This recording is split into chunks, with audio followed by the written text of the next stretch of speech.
মেরিমন যা যা জিন্নাত হাজির হয়ে থাকা মেয়েটাকে বাধ্য করে দে দিলালের নামের পথে। সুপ্রিয় দর্শক বন্ধুরা, আমাদের এই ভিডিওটা দেশ ও দেশের বাইরে থেকে যে যেখান থেকে দেখতেছেন সবাইকে জানাই আসসালামু আলাইকুম ওয়া রাহমাতুল্লাহি ওয়া বারাকাতুহু। আমরা আজকে চলে আসলাম এমন একটা কবিরাজের সাথে, মনে করেন যে আপনাদেরকে পরিচয় করিয়ে দেবো। উনি কিন্তু সাধারণ কোনো কবিরাজ না, ওনার বাবা চাচা আগে খুব বড় একটা কবিরাজ ছিল, এমনকি এখন বর্তমানে উনি কবিরাজি করতেছে। এলাকার মধ্যে অনেক সুনাম আছে ওনার, অনেক মানুষের উপকার করছে। এমনকি আসার পরে দেখলাম যে অনেক লোকজন ওনার অফিসে আসছে। অনেকক্ষণ ওয়েট করার পরে এখন একটু ফ্রি হয়েছে, এখন ওনার সাথে আমরা বিস্তারিত কিছু কথা বলবো আমরা। আসসালামু আলাইকুম। ওয়ালাইকুম আসসালাম। জি, ভালো আছেন আপনি? জি ভালো আছি, আপনি ভালো আছেন? জি, আল্লাহর রহমত ভালো আছি।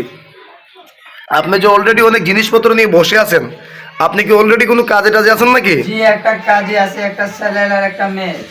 জি, আপনার তো মনে করেন যে এলাকার মধ্যে অনেক সুনাম আছে, অনেক মানুষের উপকার করছেন আপনি, এমনকি আপনার বাবা চাচার আগে কবিরাজি করছে, এখন বর্তমানে আপনি